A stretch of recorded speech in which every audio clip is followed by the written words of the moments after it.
Class 12 death of A partner, साझेदार की मृत्यु। प्रॉब्लम नंबर 1 कहता है ए, बी और सी एक फर्म में बराबर के साझेदार हैं, इक्वल पार्टनर है। उसकी बही 31 दिसंबर को खाता यानी अकाउंट जो है क्लोज होता है 31 दिसंबर को, और 31 मार्च 2019 को ए की मृत्यु हो जाती है। साझेदार के अनुसार मृत्यु की तिथि तक उसके लाभ के हिस्से की गणना पिछले 3 वर्ष के औसत लाभ के आधार पर किया जाएगा। पिछले 3 वर्ष का लाभ दिया हुआ है, ए के मृत्यु के बाद उसके लाभ के हिस्से को निकालना है।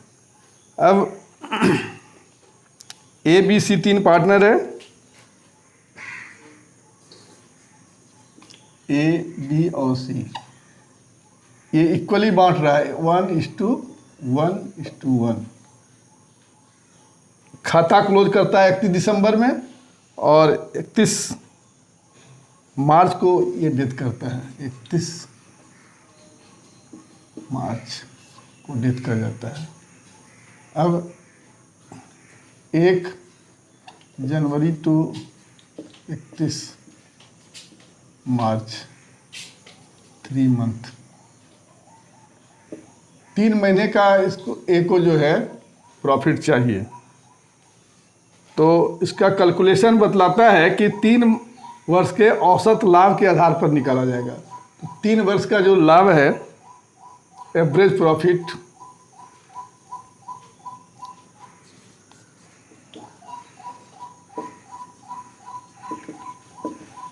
है 8,000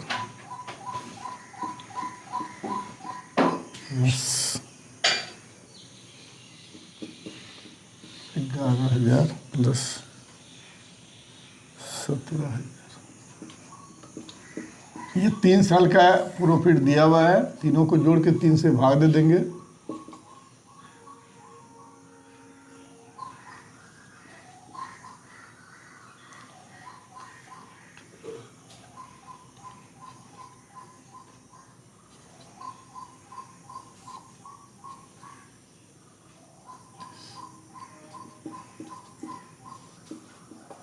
ये 12,000 रुपया एवरेज प्रॉफिट हुआ।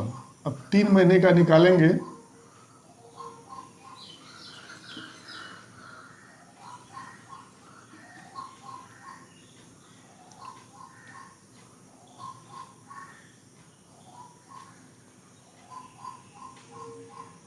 अब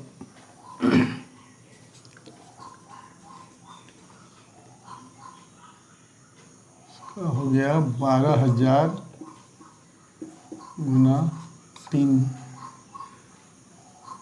तो 12। ये 3,000 रुपया प्रॉफिट हुआ 3 महीने का। ए का शेयर ऑफ ए 3,000 9 1/3 बराबर 1,000।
Profit and loss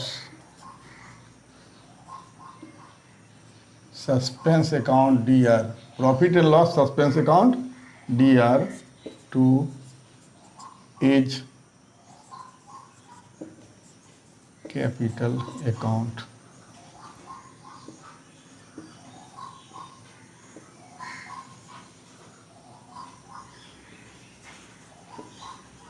being 3 months profit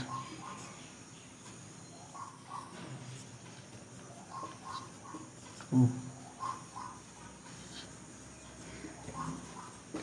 account.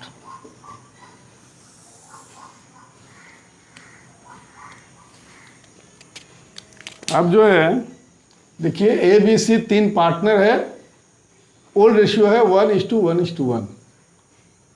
31 दिसंबर को खाता क्लोज कर रहा है और 31 मार्च को जो है ए मरता है। तो 3 महीने का जो प्रॉफिट है, बिजनेस 3 महीना चला तो इसके लिए जो है 3 महीने का प्रॉफिट ए को चाहिए। लेकिन ये ज़रूरी नहीं है कि ये जो है एक्चुअल प्रॉफिट 3 महीने का निकल जाए। इसके लिए 3 वर्ष का एवरेज प्रॉफिट निकाल के 3 महीने का निकाला गया प्रॉफिट, और इस प्रॉफिट को उसका जो हिस्सा हुआ एक को दे दिया गया। तो इसको हम लोग लिखते हैं profit and loss suspense account DR, क्योंकि ये संदेह है, इतना हो भी सकता है नहीं भी सकता है, कम भी हो सकता है और ज़्यादा भी हो सकता है। इसलिए इसको कहते हैं profit and loss suspense account DR to as capital. उसका जो हिस्सा निकला 1000 रुपया ए को दे दिया गया। यही आंसर हो गया। वीडियो अगर पसंद आए तो इसे लाइक करें और सब्सक्राइब करें।